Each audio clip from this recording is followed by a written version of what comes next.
Assalamualaikum warahmatullahi wabarakatuh. Saya Arfianti, sahabat teknologi Kalimantan Selatan 2022. Kali ini saya akan membagikan pengalaman berbagi praktik baik di SDN 81. Selamat menyaksikan. Terima kasih atas waktu dan kesempatan biar mengisikan waktu. Ya, terima kasih kepada Bapak Kepala SD 21. Nah, ini Assalamualaikum warahmatullahi wabarakatuh. Hari ini orang akan berbagi praktik baik peri mimpi. Peri mimpi itu singkatan dari pembelajaran berdiferensiasi menggunakan MPI. Tak kenal maka kenalan. Nama Ulun Arfianti, guru matematika dari tahun 2010 sampai dengan sekarang. Kita bernyanyi dululah Bapak Ibu.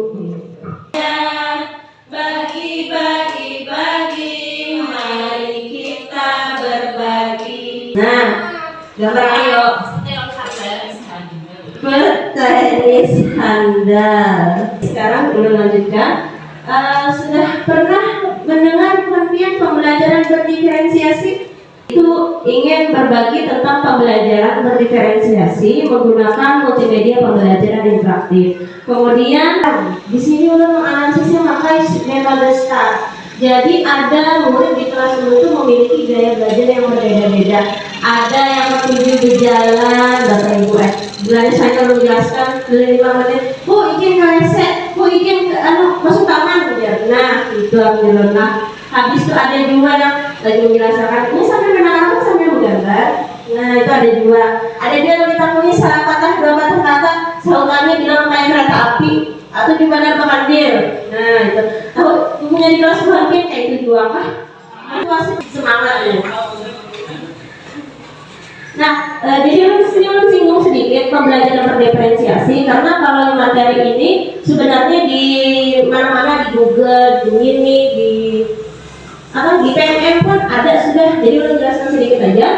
Pembelajaran berdiferensiasi itu suatu pendekatan pembelajaran yang mengakui bahwa setiap siswa punya daya belajar, kemampuan, minat dan kebutuhan yang berbeda-beda. Jadi kalau misalnya memakai pembelajaran ini, kita tidak lagi mengajar muridnya dengan cara yang sama untuk seluruh murid. Jadi kita beda-bedakan berdasarkan daya belajarnya tadi, atau misalnya berdasarkan kemampuannya. Misalnya ada yang tingkat tinggi, ada yang tingkat rendah, ada yang tingkat sedang. Karena kan kalau misalnya yang berdasarkan kemampuan tadi lah, ada yang bisa mana sudah lah, kita beri tugas cuma bisa ya, lalu bosan bisa mahal kepada kawan-kawannya. Jadi kita beri yang level yang tinggi, itu tinggi juga soal tingkatan soalnya. Jadi ini termasuk satu santai, ada cepat menyelesaikan itu tadi sehingga waktu belajarnya lebih efektif. Nah, di sini ulun singgung sedikit masalah multimedia pembelajaran interaktif. Multimedia itu gabungan dari berbagai media. Jadi kalau misalnya kayak buku itu kan biasanya kebanyakan cuma di teks atau misalnya gambar sedikit. Nah, kalau multimedia ini gabungan, ada videonya, ada audionya. Jadi kadang-kadang tuh misalnya ibaratnya, apalagi misalnya tingkat SD kan masih yang belajar membaca tadi. Masukkan audionya, jadi ini pada perlu membaca, mendengar aja. Oh ini kan. Jadi kita pada ibaratnya misalnya kita memberikan MPI tadi, kadang berulang-ulang kali misalnya, Bu ini apa bacaannya Bu misalnya. Nah, kalau kita lakukan itu, tinggal dia mengklik aja langsung kelihatan, langsung kedengaran apa yang hendak ia dengarkan tadi, bacaannya tadi. Misalnya pastinya kan bisa membaca. Jadi multimedia itu segala sesuatu yang melibatkan lebih dari satu media untuk menyampaikan informasi atau pesan. Kemudian yang kedua interaktif. Interaktif itu adanya partisipasi aktif oleh pengguna. Jadi namanya pakai MPI tadi, kita misalnya memberikan materi banyak di situ sub materi. Terserah ini harus memilih materi yang mana yang duluan dibaca, materi mana yang duluan dilihat. Nah itu berarti di situ kan ada interaksi antara pengguna lawan aplikasi yang digunakan. Tujuannya apa? Tujuannya yang pertama itu untuk meningkatkan pemahaman dan keterlibatan murid dalam pembelajaran. Yang kedua, memberikan pengalaman bermakna Kalau misalnya halamannya seperti ini, disuruh menuliskan nama dulu. Kalau yang ada ditulis namanya pada awal login. Nah, habis itu ini ada video praktik baik pembelajaran. Jadi semalam menggunakan pembelajaran berdiferensiasi. Kita coba saksikan sama-sama dulu lah.